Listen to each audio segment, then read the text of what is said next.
Olá, sejam muito bem-vindos a mais um vídeo aqui no meu canal. Eu sou o Rafael e se você gosta de ouvir relatos, histórias de vida, confissões, desabafos, você está no canal certo. Eu gostaria de fazer uma pergunta. Você já se inscreveu no meu canal? Aproveita então, se você ainda não for inscrito, já se inscreve.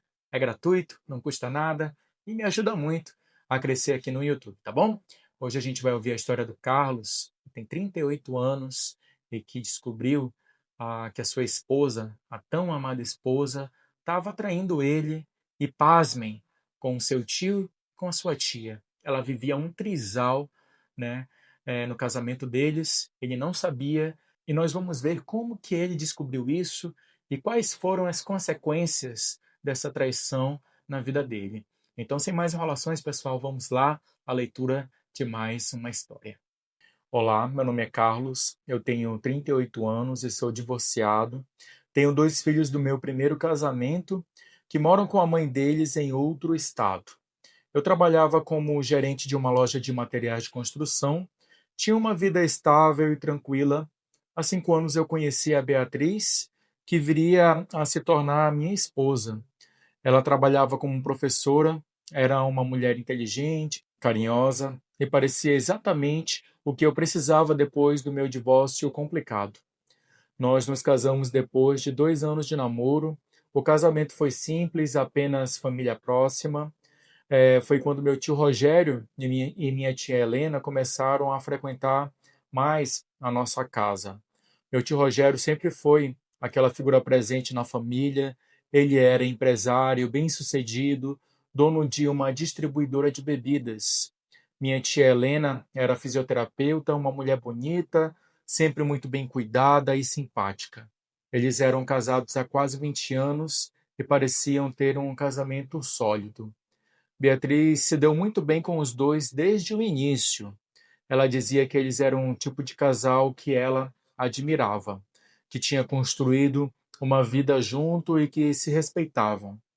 Eu achava bonito ver como a minha esposa se relacionava bem com a minha família. Eles começaram a nos visitar com frequência, quase todos os finais de semana estavam lá em casa para fazer um churrasco, um jantar ou apenas para conversar. Com o tempo percebi que Beatriz estava cada vez mais próxima deles. Ela ligava para minha tia Helena quase todos os dias, saíam juntas para almoçar, para fazer compras. Meu tio Rogério começou a me chamar para pescar, para jogar sinuca. Sempre dizia que eu era como um filho para ele. Eu me sentia feliz por ter essa proximidade familiar, achava que era algo saudável.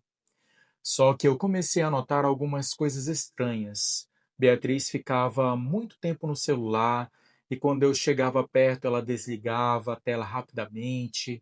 Ela começou a se arrumar mais, a usar roupas diferentes, mais decotadas, mais justas.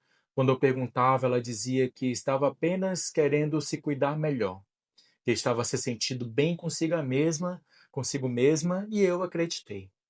As visitas do meu tio e da minha tia ficaram ainda mais frequentes. Eles chegavam em casa sem avisar, ficavam até tarde, às vezes dormiam no quarto de hóspedes quando diziam que tinham bebido demais. Eu achava normal, afinal, eram família. Beatriz sempre fazia questão de preparar tudo, de deixar eles confortáveis. Um dia eu estava no trabalho e precisei voltar para casa mais cedo porque tinha esquecido uns documentos importantes. Quando eu cheguei, o carro do meu tio estava estacionado na frente de casa, o que era normal, mas a casa estava estranhamente silenciosa. Eu subi as escadas e escutei uns barulhos vindo do nosso quarto, barulhos estranhos, gemidos abafados. Meu coração disparou, eu fiquei parado ali por alguns segundos sem saber o que fazer. Será que a Beatriz estava passando mal? Será que tinha acontecido alguma coisa? Eu me aproximei da porta do quarto e ela estava encostada, não totalmente fechada. Foi quando eu empurrei a porta e o que eu vi me fez sentir como se o chão estivesse desaparecido debaixo dos meus pés. Beatriz estava na cama com meu tio Rogério e a minha tia Helena. Os três estavam nus, completamente envolvidos uns com os outros. Eu vi a minha esposa beijando minha tia enquanto meu tio estava por trás dela. Foi uma cena que queimou na minha retina e que até hoje eu não consigo apagar da minha memória. Eu fiquei paralisado ali na porta, não conseguia gritar, não conseguia me mexer, não conseguia processar o que eu estava vendo. Foi quando minha tia Helena me viu e deu um grito. Os três se afastaram rapidamente, tentaram se cobrir com o lençol, mas já era tarde demais. Eu já tinha visto tudo. Meu tio tentou falar alguma coisa, tentou se explicar, mas eu só consegui sair dali. Desci as escadas cambaleando, peguei as chaves do carro e saí dirigindo sem rumo. Eu estava em choque completo. Dirigi por horas sem destino. Chorei, gritei sozinho dentro do carro, bati no volante com tanta força que machuquei as minhas mãos. Quando eu voltei para casa, já à noite, eles já não estavam mais lá. Beatriz estava sentada na sala, já vestida, com os olhos vermelhos de tanto chorar. Ela tentou se aproximar de mim, tentou me tocar, mas eu recuei. Eu não queria nem olhar para ela. Foi quando ela começou a falar. Ela disse que aquilo tinha começado há quase um ano, que no início tinha sido apenas com o tio Rogério, que eles tinham se beijado numa festa e que depois não conseguiram mais parar. Ela disse que minha tia Helena tinha descoberto e que, ao invés de terminar o casamento deles, ela tinha proposto participar também, que os três tinham entrado num acordo, que estavam vivendo um relacionamento a três e que estavam felizes assim. Eu não conseguia acreditar no que eu estava ouvindo. Minha esposa estava me dizendo que há um ano ela mantinha um relacionamento amoroso e sexual com o meu tio e a minha tia, que eles se encontravam na minha casa quando eu estava trabalhando, que saíam juntos, que viajavam juntos quando eu achava que a Beatriz estava com as amigas, ou que meu tio e minha tia estavam viajando a negócios. Beatriz, ou que o meu tio e a minha tia estavam viajando sozinhos. Beatriz chorava quando falava. Ela dizia que não tinha planejado que aquilo acontecesse, que tinha se apaixonado pelos dois, que sentia que eles a completavam de uma forma que eu nunca consegui. Ela disse que me amava, mas que amava eles também, e que queria continuar com os três, que queria me pedir para eu aceitar aquela situação. Olha só. Eu fiquei em silêncio, não tinha palavras. Como que ela esperava que eu aceitasse ver minha esposa num relacionamento com meu próprio tio e a minha tia? Bem, ela tinha que tentar, né? Afinal de contas, a tia dela aceitou, né? Mas ele não aceitou. Como que ela achava que isso era normal? Eu simplesmente peguei minhas roupas, joguei numa mala e saí de casa. Fui para um hotel e fiquei lá por alguns dias tentando processar tudo. Minha família começou a me ligar, minha mãe, meus irmãos, todo mundo querendo saber o que tinha acontecido. Eu não conseguia contar para ninguém. Como que eu ia explicar aquela situação? Que minha esposa estava num trisal com meu tio e com a minha tia, que eles estavam me traindo há um ano dentro da minha própria casa. Foi meu primo Daniel, filho do meu tio Rogério, que me ligou desesperado. Ele disse que os pais dele tinham contado tudo para ele, que estavam pedindo para ele me convencer a aceitar a situação. Olha que absurdo. Que diziam que era amor verdadeiro e que eu precisava ser mais aberto. Daniel estava revoltado, disse que não conseguia olhar para eles, para os pais, da mesma forma, que estava enojado com tudo aquilo. E realmente é de causar repulsa, né? Ele me contou que tinha começado a desconfiar há alguns meses, que tinha visto mensagens estranhas no celular da mãe, que tinha visto olhares entre os três, mas que nunca imaginou, quem que imaginaria, né? Que fosse algo daquela proporção. Ele disse que ia me ajudar, que ia reunir provas de tudo. Daniel era formado em TI. Sempre foi muito bom com tecnologia. Ele conseguiu acessar o backup do celular da mãe dele, ao notebook do pai, ao tablet que eles usavam.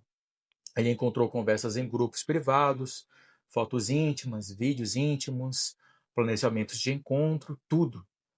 Era um verdadeiro arquivo de traição e mentiras. Ele me mostrou tudo. Tinha mensagens da Beatriz dizendo o quanto ela amava os dois, como os encontros eram intensos, como ela se sentia viva com eles. Tinha fotos dos três juntos em motéis, em viagens, em situações íntimas. Tinha vídeos que eu não tive coragem de assistir. Era degradante demais. Daniel também descobriu que meu tio estava desviando dinheiro da empresa para bancar as despesas do trisal. Pagava hotéis caros, viagens, presentes para Beatriz. Ele estava usando o dinheiro da empresa familiar para sustentar aquela situação. Foi quando eu tomei uma decisão. Eu ia acabar com aquilo de uma vez por todas. Não ia deixar eles continuarem vivendo aquela farsa enquanto eu sofria. Daniel concordou em me ajudar. Ele preparou um dossiê completo com todas as provas, todas as conversas, todos os registros bancários, mostrando os desvios de dinheiro. Primeiro procurei um advogado e dei entrada no divórcio. Anexei todas as provas do adultério. Depois Daniel enviou o dossiê completo para os outros sócios da empresa do meu tio. Rapaz, vai dar ruim, hein? Mostrando os desvios de dinheiro. Enviou também para alguns familiares próximos para que todos soubessem a verdade. A repercussão foi imediata. Meu tio foi afastado da empresa, os sócios entraram com processo contra ele por desvio de recursos, a família inteira ficou sabendo e a maioria se afastou deles.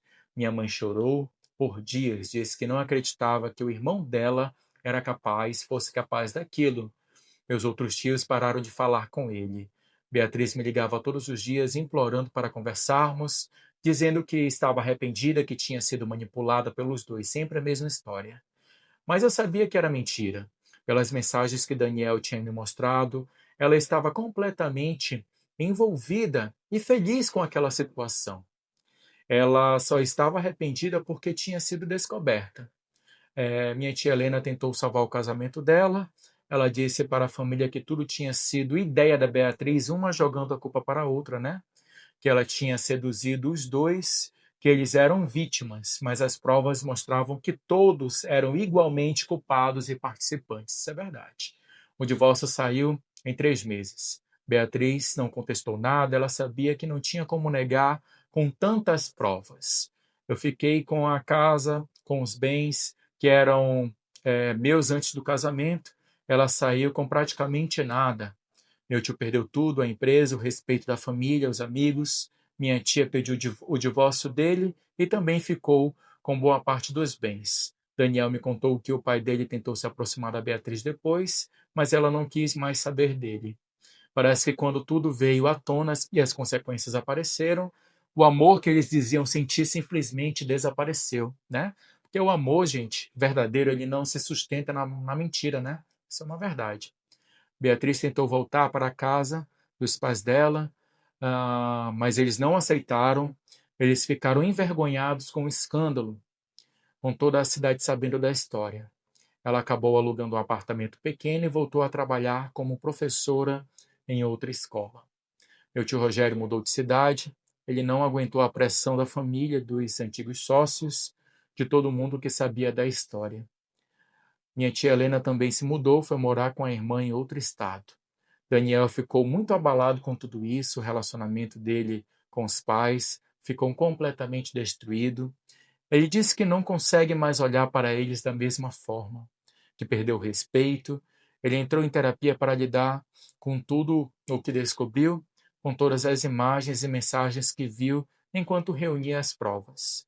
Eu também entrei em terapia, foi a única forma que eu encontrei para começar a processar tudo o que aconteceu. A traição em si já seria difícil de suportar, mas descobrir que minha esposa mantinha um relacionamento com meu tio e minha tia dentro da minha casa usando minha confiança foi devastador. A terapeuta me disse que o que eles fizeram foi uma violação completa de confiança, que usaram os laços familiares para mascarar a traição, que se aproveitaram da minha inocência e da minha crença de que família é sagrado. Ela disse que não era culpa minha, que eu não poderia ter previsto ou evitado aquilo. Mas tem dias que eu ainda me culpo, eu fico pensando nos sinais que eu ignorei, nas vezes que eu achei estranho, mas deixei passar, nas desculpas que eu aceitei sem questionar. Eu deveria ter desconfiado quando Beatriz começou a se arrumar tanto, quando as visitas ficaram tão frequentes, quando ela ficava tanto tempo no celular. Passaram-se 2 anos desde que tudo aconteceu Eu ainda moro na mesma casa, mas mudei muita coisa. Troquei os móveis do quarto, pintei as paredes, fiz reforma. Eu precisava apagar qualquer rastro daquela época. A casa agora é só minha, um lugar onde eu posso recomeçar. Eu ainda tenho dificuldades em confiar nas pessoas. Eu saio com algumas mulheres de vez em quando, mas nada sério. Toda vez que alguém fica muito próximo, eu começo a desconfiar, a procurar sinais de traição onde provavelmente não existem. Eu sei que isso não é saudável, mas é mais forte do que eu. Daniel e eu ficamos muito próximos depois de tudo. Ele foi a única pessoa da família que realmente ficou do meu lado, que me ajudou de verdade. Nós conversamos frequentemente, nos apoiamos mutuamente.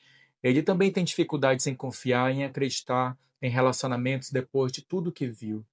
Minha mãe tentou, alguns meses atrás, me convencer a perdoar meu tio. Ela disse que ele é irmão dela, que é família, que eu deveria tentar superar. Eu fui bem claro com ela. O que ele fez não tem perdão. Ele não traiu apenas a confiança de um sobrinho, ele destruiu meu casamento, minha paz, minha capacidade de confiar. Eu não vou fingir que está tudo bem só porque ele é da família.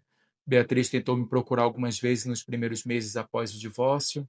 Ela mandava mensagens longas, cartas, tentava me encontrar no trabalho. Ela dizia que estava arrependida, que tinha feito terapia, que tinha entendido o quanto tinha me machucado, mas eu bloqueei ela em tudo, pedi para ela não me procurar mais. Eu não quero saber como ela está, se ela está bem ou mal, se encontrou outra pessoa. Aquela pessoa que eu conheci, que eu amei, nunca existiu de verdade. Era apenas uma máscara que ela usava enquanto mantinha uma vida paralela com meu tio e com a minha tia. O que mais me machuca até hoje não é a traição em si, mas a frieza com que tudo foi feito.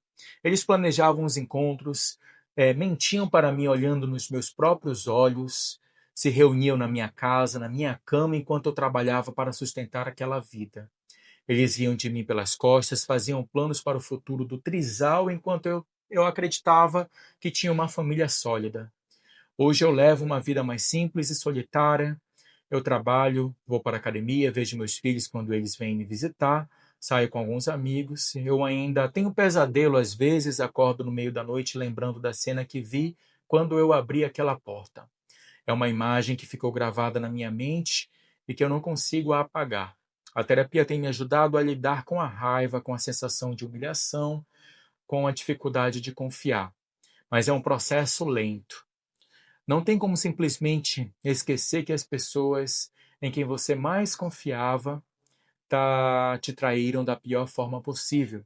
Eu aprendi que minha família não é garantia de lealdade, que proximidade não significa caráter, que as pessoas podem esconder lados muito sombrios por trás dos sorrisos e abraços.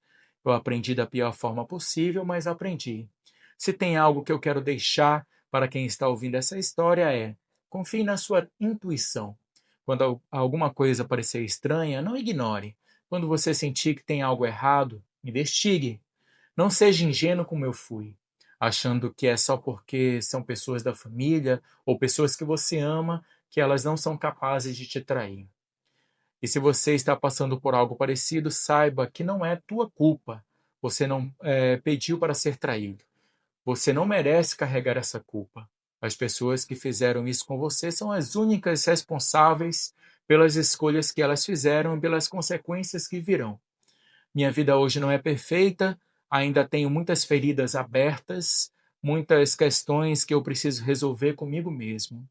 Mas eu sei que estou no caminho certo, que cada dia que passa eu estou um pouco mais forte, um pouco mais capaz de seguir em frente.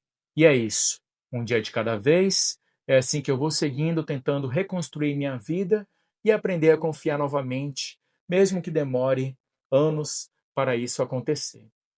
Muito bem, meus queridos amigos, minha querida amiga, meu querido amigo, chegamos ao fim de mais uma história, de mais um relato. É um relato aí de traição, mais um relato de traição, né? Que infelizmente mostra como a traição ela vem muitas vezes de pessoas que a gente nem imagina, né? Pode vir da nossa própria família, infelizmente. Mas aí fica um alerta para que nós possamos sempre estar atento aos sinais. nós devemos confiar sim nas pessoas, acreditar, mas nós não devemos ser cegos, porque quando a gente confia demais, às vezes a gente não enxerga coisas que estão na nossa frente, sinais que estão na nossa frente e a gente deixa passar, né? Então, é isso, a gente tem que ter sempre amor próprio, confiar na nossa intuição e acreditar. Eu queria agradecer a você que está assistindo aí a mais um vídeo, a você que assiste ao meu canal sempre que pode. Te agradecer muito pelo seu apoio, pela sua curtida. Se você ainda não é inscrito no meu canal, já aproveita, já se inscreve. Isso me ajuda muito a crescer aqui no YouTube. Isso daqui, pessoal, eu faço porque eu gosto. Eu gosto muito de trazer vídeos aqui para vocês, de contar histórias, de ouvir o relato de vocês, o pensamento, o comentário de vocês. É muito bacana interagir com vocês. Eu sou aqui de Manaus, Amazonas, sou professor de inglês, né? Essa é a minha profissão, tenho um negócio aqui na minha cidade e nos tempos vagos eu trago vídeos aqui para vocês, né? Então eu gosto muito. Então eu queria te agradecer aí pelo teu apoio, para você que sempre está aí comigo, muito obrigado. Vocês são muito especiais para mim, tá bom? Então é isso, pessoal. Fique com Deus e até o próximo vídeo, se Deus quiser. Um abraço e tchau.